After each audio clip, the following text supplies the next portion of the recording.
किसानों की समस्या को हमने समझना पड़ेगा और हमारे लिए आवश्यक है कि हम किसानों को सोलार पंप के द्वारा पानी निकालने की पूरी व्यवस्था मिले और अपने खेत में पानी, और एक बार उसके पास सोलार पंप होगा तो वो माइक्रो इरिगेशन में तुरंत चला जाएगा, क्योंकि उसको पंपिंग सिस्टम का भी लाभ मिलेगा। और माइक्रो इरिगेशन में जाएगा तो न हम ऊर्जा की बचत करेंगे, हम पानी की भी बचत करेंगे। नॉट ओनली दैट, ये माना गया है कि एग्रीकल्चर सेक्टर में माइक्रो इरिगेशन के द्वारा क्रॉप ज्यादा मिलता है, क्वालिटी ज्यादा अच्छी मिलती है, किसान को मल्टीपल बेनिफिट की संभावना होती है। तो हम जिस ऊर्जा के क्षेत्र में काम कर रहे हैं, हम समाज जीवन में कितना बड़ा बदलाव ला सकते हैं और उन बदलाव को लेकर के हम कैसे काम कर सकते हैं, इस पर हम गंभीरता से सोचेंगे।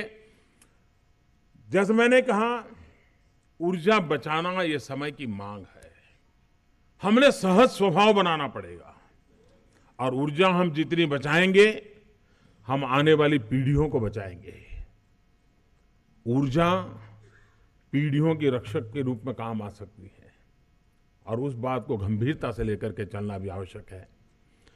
भारत सरकार अकेली इस दिशा में आगे बढ़ रही है ऐसा नहीं। आपने देखा, करीब करीब सभी राज्य यहां मौजूद हैं और ये वो राज्य हैं जिन्होंने कुछ न कुछ अचीव किया है। यानी आज हिंदुस्तान के सभी राज्यों में अवेयरनेस है, इनिशिएटिव है और ज्यादा लोग राज्यों के साथ मिलकर के इसमें काम भी कर रहे हैं। मैं एक शुभ संकेत मानता हूं। सभी राज्य मिलकर के जैसे आगे बढ़ते हैं तो मेगावाट का गीगावाट होना देर नहीं लगती जी। ये ताकत वो है, सब राज्य मिलकर के जब काम कर रहे हैं तो मेगावाट से गीगावाट की सफर अपने आप चल पड़ती है और उस सफर को पाने के लिए हम प्रयास कर रहे हैं। मैं आपको विश्वास दिलाता हूं, ये क्षेत्र ऐसे हैं जो मेरे आर्टिकल ऑफ फेथ है, मेरा इसमें विश्वास है, मेरी श्रद्धा है। मैं मानता हूं कि ये मानव जात के कल्याण के जो रास्ते हैं, उस रास्तों से कभी भी हमने हटना नहीं चाहिए। और मेरा ये विश्वास है कि दुनिया को ये ग्लोबल वार्मिंग से बचने के रास्ते दिखाने की अगर किसी के पास सहज शक्ति है तो हिंदुस्तान के पास है। क्योंकि हम लोग जन्मजात रूप से प्रकृति को प्रेम करना हमें सिखाया गया है, हमारे डीएनए में है। लेकिन हम ही उसको अगर भूल जाएंगे तो दुनिया को रास्ता कौन दिखाएगा? और फिर दुनिया एमिशन के हिसाब किताब से ही अपने समय बर्बाद करती रहेगी। जीने का रास्ता क्या हो दिखाने की ताकत भारत के पास है और जो हजारों साल उसने जी करके दिखाया है। अकेले महात्मा गांधी को ले, उन्होंने जिन बातों को जी करके दिखाया है, उसी को भी अगर दुनिया समझना शुरू करें तो मैं समझता हूं ग्लोबल वार्मिंग से लड़ने का रास्ता उसको मिल जाएगा, बचने का रास्ता मिल जाएगा। हम प्रकृति को प्रेम करने वाले लोग हैं। हम ही तो लोग हैं जो नदी को मां कहते हैं।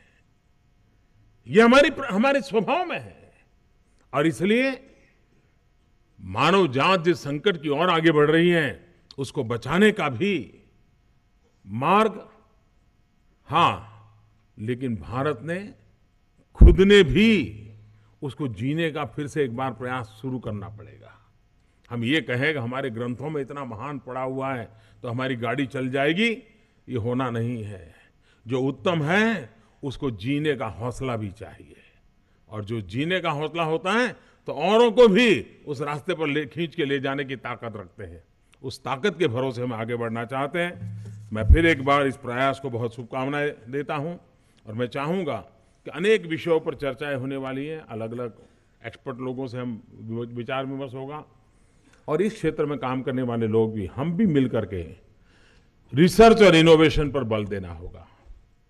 सिर्फ हम क्वांटम जंप कितना करते हैं, पहले कितना मेगावाट थी और अब कितना गीगावाट हो गए, उससे बात बननी नहीं है।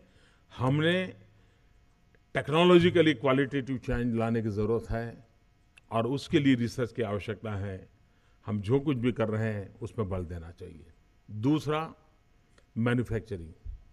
हम मेक इन इंडिया की बात कर रहे हैं। हम चाहते हैं कि हमारे सोलार और विंड हो, इक्विपमेंट मैन्युफैक्चरिंग पर बल यहाँ पर मिले।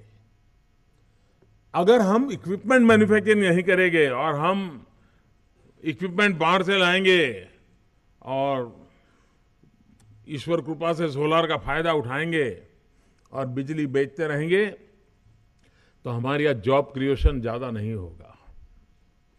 अगर हमें जॉब क्रिएट करनी है तो हमने इक्विपमेंट मैन्युफैक्चरिंग पर ही बल देना पड़ेगा, और उसमें भी इनोवेशंस ये समय की मांग है। आज विंड एनर्जी में कितना इनोवेशन हो रहा है, और अब तो उसमें भी हाइड्रीम सिस्टम की संभावना दिखती है। मेरी इस क्षेत्र में रुचि होने के कारण इस प्रकार से काम करने वालों तो हमें भी हमारे एक मित्र बता रहे थे कि अब विंड मिल जो होगी वो हवा में से जो ह्यूमिडिटी है उसको एब्सॉर्ब करके वो बिजली भी दे सकती हैं, और एक विंड मिल 10,000 लीटर शुद्ध पीने का पानी भी दे सकती है, हवा में से लेकर के। अब गांव में एक विंड मिल लग जाए, मैं नहीं जानता वो टेक्नोलॉजी सफल हुई है कि नहीं, लेकिन प्रयास चल रहे थे। अगर ये सफल होता है तो गांव में एक विंड मिल होगी तो छोटा गांव होगा तो पीने का पानी की समस्या भी अपने आप सॉल्व हो जाएगी। समुद्री तट के गांवों के पीने की पानी तो तुरंत सॉल्यूशन हो सकता है। यानी संभावना है जितनी पड़ी, हम इनोवेशन की तरफ जाए और इस समस्या के समाधान के लिए काम करें। मुझे विश्वास है हम एक ऐसे भारत को बना सकते हैं जो भारत में कभी आने वाली पीढ़ियों के लिए चिंता का विषय न रहे, और हम जो भी कर रहे हैं गरीब के घर में दिया जलाने की हमारी कोशिश है। हम जो भी कर रहे हैं भावी पीढ़ियों की जिंदगी बचाने के लिए कोशिश कर रहे हैं। उस कोशिश में आप हमारे साथ चल पड़े हैं। मैं आपका स्वागत करता हूं और विश्वास दिलाता हूं कि हम सब मिल करके इन सपनों को यथाशीघ्र पूर्ण करेंगे। बहुत बहुत शुभकामनाएं, बहुत बहुत धन्यवाद। मैं जरूर चाहूंगा कि भविष्य में खास करके लॉ के विद्यार्थी उस म्यूजियम को देखें, बारीकाई से उसको समझने का प्रयास करें, और अपने आप को भी उस गौरवपूर्ण परंपरा में कभी न कभी कदम रखने का अवसर मिलने वाला है, और कितना बड़ा दायित्व है उसका एहसास करें।